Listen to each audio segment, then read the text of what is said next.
Look in the mirror and tell me what you see. You see Junior. You see Junior. Well, you want to know what I see? I see pride. I see power. I see a badass mother who don't take no crap of nobody. But it's not about what I see. It's about what you see. What is the most amount of miles you've ever run? At one time? Yeah. 205 in 39 hours. Wow. Yep, nonstop. Whew. It's easy to give up. You know, Hell it's yeah. easy. It's the easiest thing in the world to do. I'm done. I ain't going.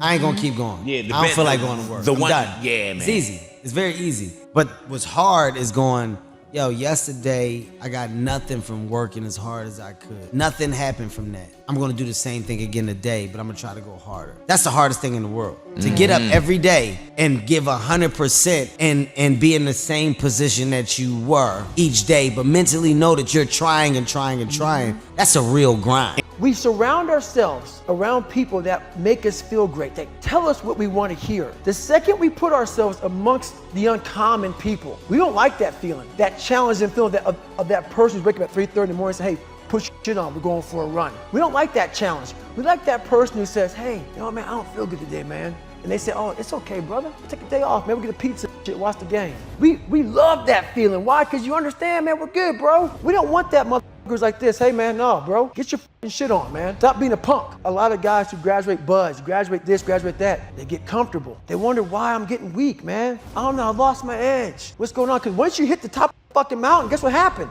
I'm good. What are you doing today, tomorrow, the next fucking day? You gain knowledge through suffering. And on the other end of suffering is a world very few have ever seen, because that's where you find yourself. Saying men should be dangerous. By dangerous, that implies I should be ready to threaten someone, to hurt somebody. No, you should be capable of it, but that doesn't mean you should use it. There's nothing to you otherwise. Like if you're not a formidable force, there's no morality in your self-control. If you're incapable of violence, not being violent isn't a virtue. People who teach martial arts know this full well, right? If you learn a martial art, you learn to be dangerous, but simultaneously you learn to control it. Both of those come together. And the combination of that capacity for danger and the capacity for control is what brings about the virtue. Otherwise you confuse weakness with moral virtue. I'm harmless, therefore I'm good. It's like, no, that isn't how it works. That isn't how it works at all. If you're harmless, you're just weak. And if you're weak, you're not going to be good. You can't be, because it takes strength to be good. It's very difficult to be good. Ignore and outperform them.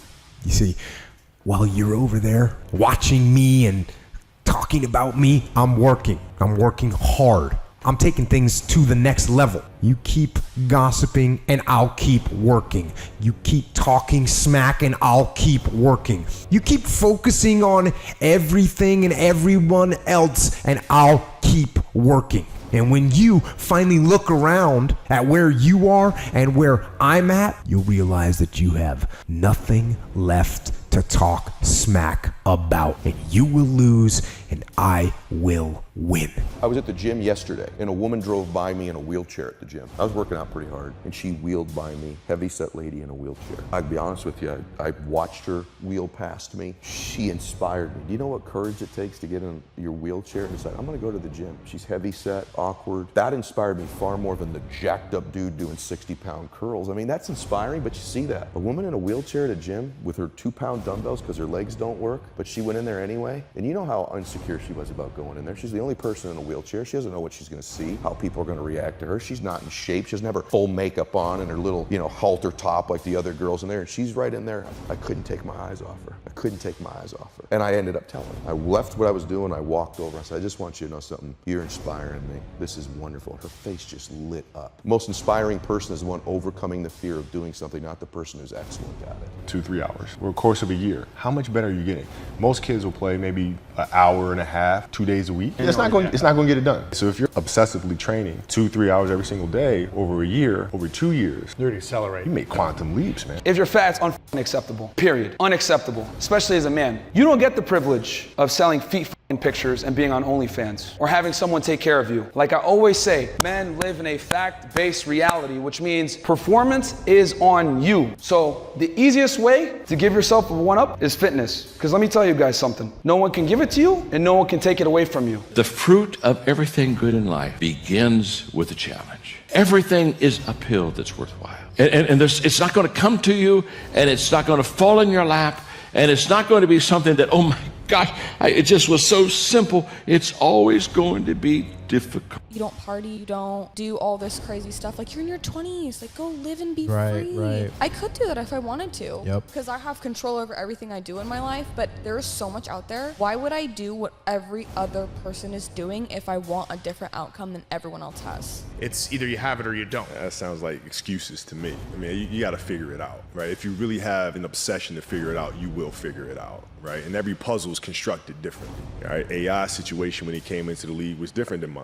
Mike's situation in Chicago was different than mine, right? Everybody has a different puzzle, man. You just got to figure out your own puzzle. The greatest people on the planet have suffered the most. Suffering is not bad. I'm suggesting suffering is awesome. The ego runs from suffering because it's the death of the ego. But I believe pain, difficult times, failure, loss is purification and preparation for personal heroism. When it came time to pick my college major, so my brother was the one who said I should be an actor. He said, you should be an actor. You're as funny as Rodney Dangerfield and Eddie Murphy, and I never thought that. He just made me feel like I was. He's the one who brought me to Boston when I was 17 years old, brought me to do a stand-up comedy at Stitch's Comedy Club. He set it all up. He says, you're gonna get on stage you have 5 minutes to do jokes. What are you gonna say? I said, I'm not sure, I'll just wing it. I didn't even know you were supposed to prepare. I went up there, I was terrible, I don't even know what I said, and I just kind of was babbling. I remember one guy screaming out, he still has a retainer.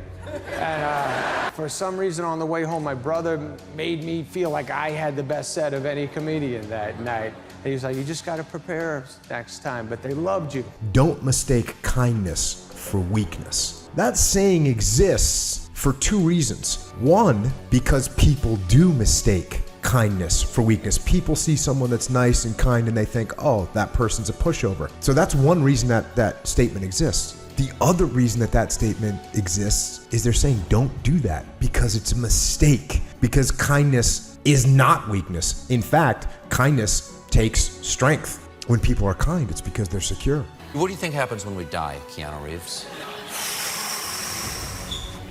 I know that the ones who love us will miss us.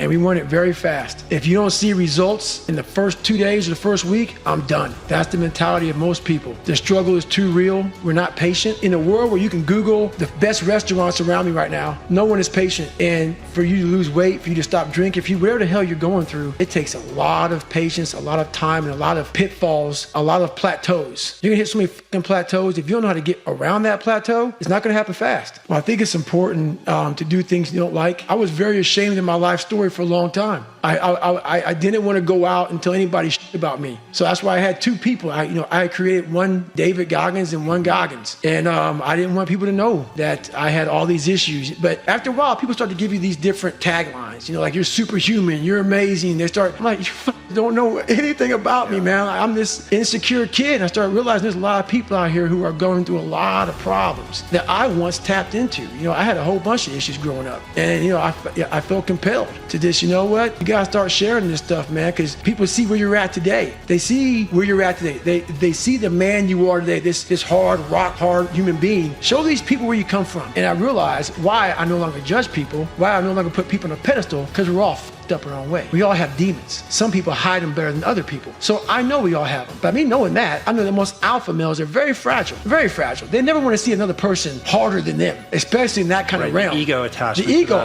very strong. Ego will fuck you up every time. Ego is serious. So if I can hurt your ego, I got you. So by me having such a fragile ego growing up, all this was my advantage. I was doing a live autopsy on how f***ed up I was. I was like, hey, this f***ed me up. I better f*** other people up too. So I started using all these different tools and tactics to get in instructors' heads.